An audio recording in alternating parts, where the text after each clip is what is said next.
Life में ढेर सारी स्टोरीज घटी है ना, वो उनमें उलझा हुआ है। तो वो सामने वाला जो सिखा रहा है या उसको कुछ बोल रहा है, उसको सीधे नहीं लेता उसको वैसे लेता है जैसा उसने सोचा हुआ होता है जिंदगी में। उसकी प्रेजुडिस काम करती है, तो उसको छोड़ना है।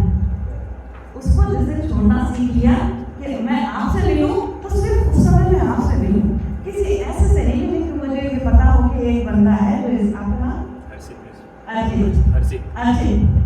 है, लेकिन अर्शित जैसा वो एक है जो इस तरह का है, तो वो उस तरह का कैसा होगा उससे मुझे कोई मतलब ना।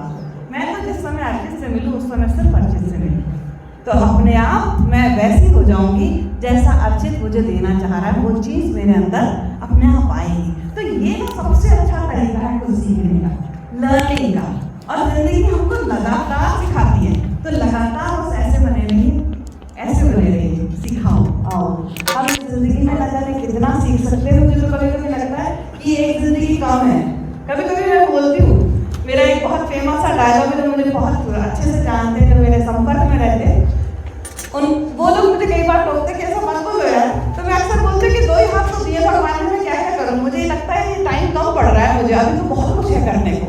मैं 50 क्रॉस कर चुकी अपनी एज, तो मुझे लगता है बाप रे 50 क्रॉस हो गया, पता नहीं कितने बचे हैं, लेकिन मुझे बहुत कुछ करना है, मैं बहुत सारा कुछ करना चाहती हूँ। तो मेरी बेटी तो कई बार कहती मम्मी मत बोला करो प्लीज भगवान अगली बार 4 हाथ उगा के पैर भेज देगा तो फिर ऑपरेशन कराना पड़ेगा। मतलब एक लाइफ कम है हमारे लिए कुछ करने के लिए। मुझे बहुत सारे लोग मिलते हैं जो ऑफिस के बाद घर में पहुँचते हैं और उसके बाद फिर वो इतना रिलैक्स करते हैं जितनी उनको ज़रूरत नहीं है।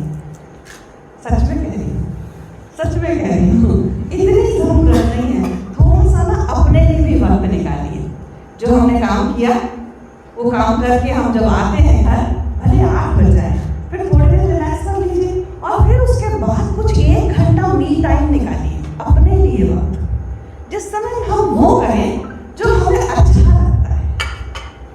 बस एक काम जो हमें अच्छा लगता है, देखिएगा उसके बाद आपके अंदर बहुत सारी पॉजिटिविटी आ जाएगी, ढेर सारी पॉजिटिविटी, क्योंकि हमने अपने लिए जिया ना। एक गाना है जिसको मैं कभी भी मतलब उसको मैं बहुत ज़्यादा क्या बोलना चाहिए, उसको लाइक नहीं करती, मुझे वो गाना ठीक नहीं लगता। उसमें कहा गया है अपने लिए जिए तो क्या जिए, अपने लिए जिए तो क्या जिए, ऐ दिल तू जी ज़माने के लिए। ये तो गलत है। जो अपने लिए नहीं जी सकता ना, वो ज़माने के लिए कभी नहीं जी सकता।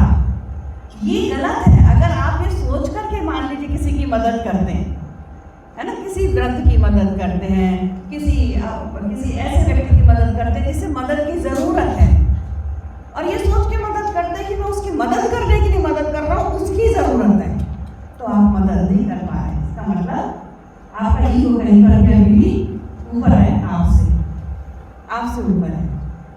और जिस दिन आपको ये चीज़ महसूस होना है कि उसकी मदद कर दूंगा तो मुझे बहुत अच्छा लगेगा, और वो फीलिंग आपको आने लगे, वाकई आने लगे, सच्ची में आने लगे। वो वाली फीलिंग, किसी को मैंने खुश किया तो मुझे कितना अच्छा फील हुआ। एक वो स्लोगन है ना, रक्तदान करके देखिए अच्छा लगता है ना, कभी किया है ना, आप लोगों के कभी कैंप होते होंगे, तो वो वाली फीलिंग करके देखिए अच्छा लगता है। जिस दिन अच्छा लगने लगे उस दिन समझिए कि आप एकदम कंप्लीट हैं। फिर आपको हर चीज़ सिखाने को तैयार है, ये ज़िंदगी सिखाने को तैयार है, ये नेचर सिखाने को तैयार है। ये लोग जो आपसे सीनियर हैं, इनके पास एक्सपीरियंस है, आपसे पहले आए हैं यहाँ पर, आपसे ज़्यादा जानते हैं कंपनी को, कंपनी के रूल्स को, रेगुलेशंस को, मशीन्स को, यहाँ की टेक्निकल चीज़ों को, तो उनके पास पहुँच जाइए फिर, क्योंकि ये इंस्टीट्यूट बन जाएंगे आपका। आप जहाँ से बीटा कैम्पिंग करके आए, शायद वो चीज़ नहीं सिखाई होगी उन्होंने जो ये सिखा सकते हैं आपको। तो इसीलिए मेंटर्स की बहुत वैल्यू होती है। एक मेंटर आपकी लाइफ को बदल सकता है, और सच्ची मानिए किसी भी सक्सेसफुल व्यक्ति के पीछे उसका एक मेंटर तो होता है, अदरवाइज आप सक्सेस नहीं हो सकते। इसीलिए हमारे यहाँ गुरु की परंपरा है और गुरु को सबसे ज़्यादा मान सम्मान दिया जाता है। तो इसी बात के साथ मैं शैलेंद्र को यहाँ इन्वाइट करूँगी कि मेरे हस्बैंड हैं, हम दोनों के साथ इंस्टीट्यूट रन करते हैं और हमेशा साथ प्रोग्राम करते हैं, साथ ट्रेनिंग देते हैं, और 24 साल हो गए सर इस काम को करते हुए, बड़ा सुंदर काम है। ख्याल आप लोगों ने